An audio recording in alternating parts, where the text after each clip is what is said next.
Are American Christians supporting Israel because of politics or because they think God will curse them if they don't? Because that's what millions of people believe, literally. So today we're going to dig into one of the most powerful forces in American politics that barely anybody understands. Christian Zionism. So how did a few Bible footnotes change the way that millions of Americans vote, pray, and even push for war? All right, so this is going to be a deep dive.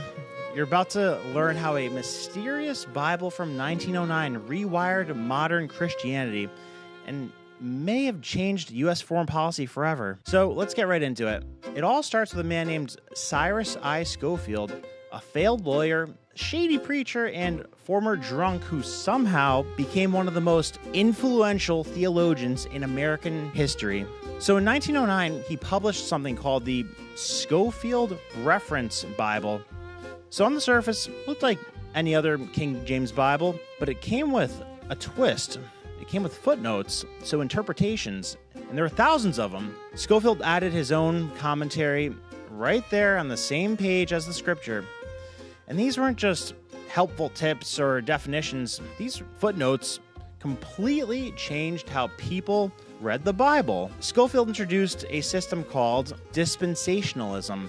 Basically, he divided history into 7 eras, or dispensations, and argued that God had 2 separate plans, one plan for the church and one for Israel. Now, to most readers at this time, this was a new idea, but in Scofield's world, Israel wasn't just a thing of the past. It was the centerpiece of the future. Prophecies in the Old Testament weren't metaphors. They were literal predictions, according to Scofield, and they were coming true in real time. And that's when things got political. One verse Scofield highlighted, Genesis 12-3, became the cornerstone of Christian Zionism. It says, quote, "I will bless those who bless you, and I will curse those who curse you." So that sounds nice, right? And that became interpreted as where the you was Israel. As in, if you bless Israel, I'll bless you. If you curse Israel, I'll curse you. And that's because this verse was being spoken to Abraham in the Bible. So Scofield interpreted this as a modern-day command. If you want God to bless America, you better bless Israel. And if you don't, well, good luck. So this idea took off like a wildfire, and not because Scofield forced it, but because it embedded itself inside the faith and infrastructure of millions of people. His Bible became widely popular, especially in Bible colleges, in seminars, and in churches across the South and Midwest America. For many Christians, the Bible wasn't just a spiritual book anymore. It was a political roadmap. Now here's where it gets really intense. So Scofield Bible didn't actually change the scripture. It changed how people read it. And in doing so, it made support for the state of Israel feel like a religious obligation. So that's why you see people like Ted Cruz on Tucker Carlson the other day saying, like, I went to the Senate with the idea of wanting to be the main proponent for Israel. We are commanded to support Israel. And what does that mean? So it didn't matter what policies Israel had. It didn't matter if they were right or wrong. If they were Israel, they were God's chosen. Now, here's another thing. So there are a bunch of online rumors that say Scofield was secretly funded by Zionist bankers. Yes, the Rothschilds. But there's not a lot of evidence to show that. I mean, believe me, that's juicy. I want it to be the case, but there's not a lot of evidence to show that. So it gets even weirder when you look at who inspired Scofield, this guy named John Nelson Darby. So Darby was the original architect of dispensationalism, and his background is downright chilling. So Darby's family owned something called Leap Castle in Ireland, and it was considered the most haunted castle in the world. There's an estimated 150 dead bodies found in its cellar, and witnesses claimed that satanic rituals were performed right there, and seances were conducted by his relative, Mildred Darby, a Gothic novelist who wrote about a demonic force that she called the Elemental. So while Scofield was promoting this future-centered Israel obsession of his, it wasn't just theology. There might have been a deep, dark spiritual influence behind all this, but that's speculative. Now, think about this. When Scofield released his Bible in 1909, Israel didn't even exist. But just 8 years later, something remarkable happens. The British government issued the Balfour Declaration, a formal statement supporting the establishment of a national home for the Jewish people in Palestine. Now, this wasn't just a political move, it was deeply influenced by Christian Zionists inside the British elite, including Lord Arthur Balfour himself, who held dispensationalist beliefs similar to Schofield. Now, even more curious, the letter was addressed to Lord Walter Rothschild. Literally on the figurehead of the letter, it says, "Dear Lord Rothschild." So obviously he's a key figure in the Zionist movement, and this fuels all kinds of conspiracy theories about elite coordination between Zionists, financiers, and Western governments. But this also came during World War I, as Britain was trying to secure influence in the Middle East. While the Ottoman Empire was collapsing, some argue that this declaration was part of a spiritual crusade, part of an imperial chess move, because in the early 1900s, Great Britain was actively looking at the Ottoman Empire's collapse and trying to speculate and divvy up its land proactively, and that's what they ended up doing with the Sykes-Picot Agreement after. So Palestine was seen as a strategic prize militarily and economically, and religiously. Therefore, promoting Christian support for Jewish resettlement aligned with British imperial interests in creating a Western-aligned buffer right there in the region in the Middle East. So many British political and academic elites were sympathetic to the Zionist cause, obviously including Lord Arthur Balfour, the Rothschilds, and members of the Round Table Group. But here's the thing, the support was not always religious. It was often strategic. They saw Jews as a potentially loyal population in a vital region, in an unstable region that just faced a collapse of a multi-hundred-year empire. So they hoped to appeal to the American Protestant support for Zionism as leverage in geopolitics. And they widely published Schofield's Bible and probably saw this as a soft power move, influencing American opinion through theological channels. So the Schofield Reference Bible came out in 1909, Balfour Declaration in 1917. A little bit weird timing. During this gap, Zionism was gaining traction amongst British policymakers and intellectuals, promoting pro-Zionist theological views amongst Americans. And they thought this would help generate grassroots Christian support for Britain's coming actions in Palestine. So here's the question. Could Oxford University Press have political or ideological motivations, not just commercial motivations? I mean, think about it. There's no direct evidence of collusion, but consider this. A British publisher printing a Bible that promotes unconditional support for Jews returning to Palestine at a time when Britain is preparing to take control of Palestine itself.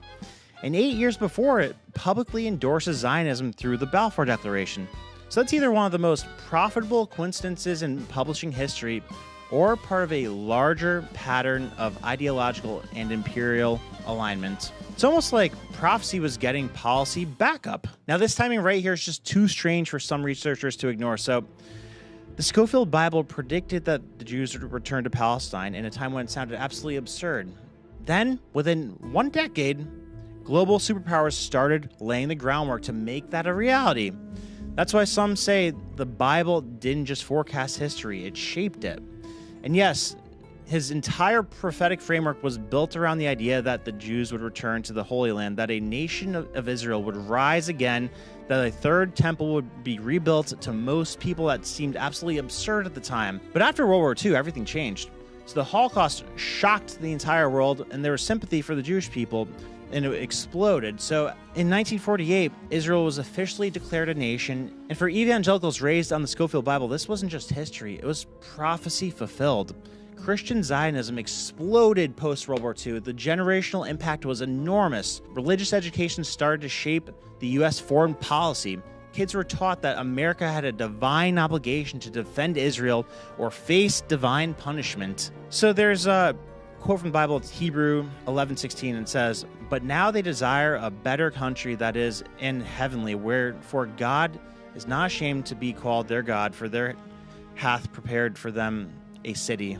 And Revelation 2-9 drops a bombshell that conspiracy theorists definitely latch onto. It says, quote, "I know the slander of those who they say are Jews and are not, but are the synagogue of Satan, end quote. So passages like that are often interpreted by fringe groups as suggesting that they are imposters within the modern Zionism and fueling suspicions that Christian Zionists are supporting something that they don't fully understand. Now, that's why I don't like leaping to conclusions with these Bible verses, but then came the Cold War and America needed allies in the Middle East, and Israel, a democratic Western-aligned state, fit that bill. So presidents began using terms like Judeo-Christian values, in God we trust, and Israel became more than just a country. It became a symbol of moral clarity in a chaotic world. So by 1967, the 60-day war of Israel's military, they were victorious, and it was being talked about in church pews like it was a miracle. Best-selling books like The Last Great Planet, Earth connected every news headline to biblical prophecy. And suddenly, Christians weren't just interested in Israel, they were obsessed. And by the 1980s, this obsession got political. Televangelists like Jerry Falwell and Pat Robertson weren't just preaching salvation, they were preaching foreign policy. So groups like the Moral Majority turned pro-Israel theology into a Republican voting bloc. Evangelicals began to see Israel as God's timepiece. Every move the country made was seen as part of the countdown to the second coming. And here's the kicker.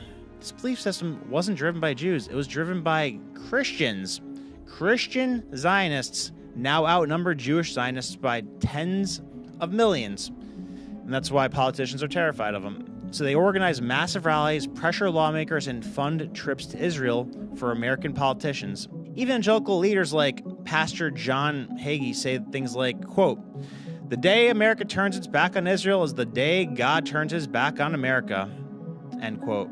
So if you're hearing that every day of your life, starting in Sunday school when you're a little kid, it's going to have an impact on you. So this is why presidential candidates fall over themselves to prove how pro-Israel they are. It's not about Jewish voters, it's about Christian voters. Because here's the math. Evangelicals, they make up about 25 to 30% of the U.S. population. Jews, they just make up 2%. So if you're a politician, in a red state especially, or a swing state district, who are you more worried about upsetting? Exactly. Christian Zionists aren't just part of the Israel lobby. According to some experts, they are the Israel lobby. And their loyalty, it's not to a party, it's to the prophecy. And this is what makes the Christian Zionist movement so powerful and so unique. It's not about logic, it's not even about geopolitics. It's about destiny. They're pursuing something. And that brings us to the uncomfortable part.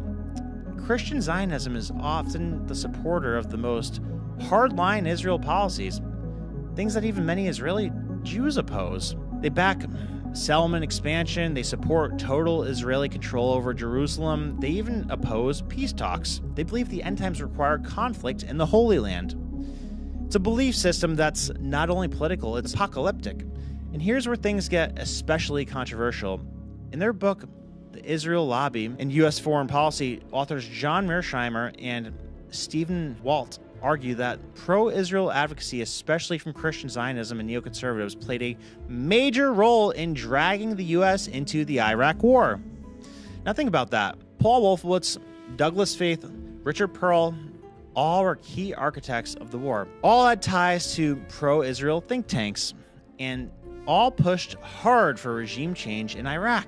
Even though Iraq had no weapons of mass destruction and no link to 9/11, in 2002, Benjamin Netanyahu testified before Congress saying, quote, "If you take out Saddam's regime, I guarantee you that it will have enormous positive reverberations on the region." And look at that. Not so much, Bibi. What it did do was destabilize the region, kill hundreds of thousands of people, and fuel a generation of terrorism. And yet, many Christian Zionists supported it because they believed in it. It was part of a divine plan.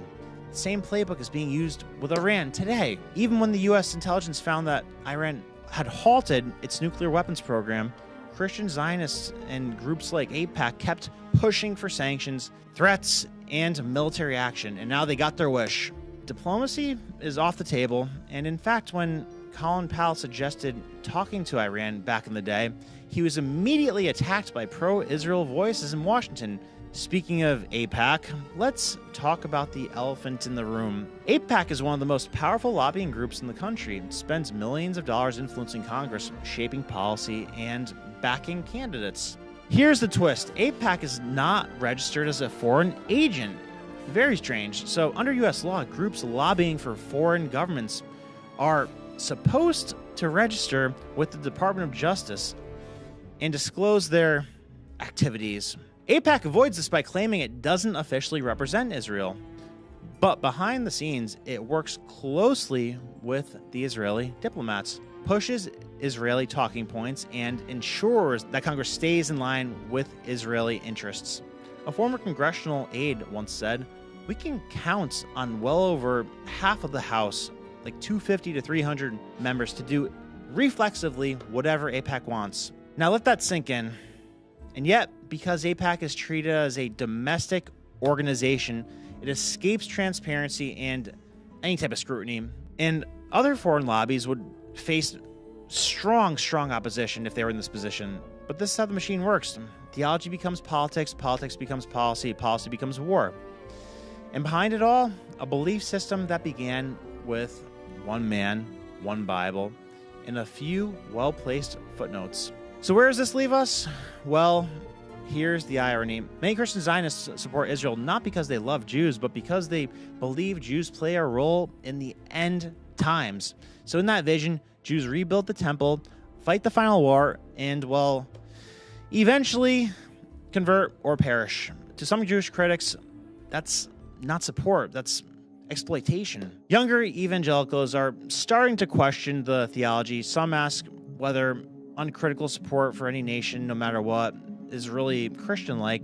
Others point to humanitarian concerns like Palestinian suffering and the ethics of perpetual war, but the legacy of Scofield remains. He didn't change the Bible, he changed how people read it. That's a powerful thing. And in doing so, he helped create one of the most politically influential religious movements in modern American history. No, in modern world history. So next time you wonder why American politicians trip over themselves to back Israel, remember, it's not always about oil or strategy or even democracy or even, rich people. Sometimes it's just because someone read the footnotes. I was completely factual with everything I just said to you. Now, there is a side of this where we could be speculative because there is a lot of unanswered questions, and I'm going to do like a 3 or 4 hour video with Connor about this because we were talking about this a lot. We're going to do a podcast style thing, but I am deeply curious what compelled the Oxford Publishing House to push that and distribute it so hard, and what encouraged American Christian preachers to widely adopt the Scofield Bible and widely interpret it the way that everybody else is interpreting it. Why was it so easy to embed that idea into people?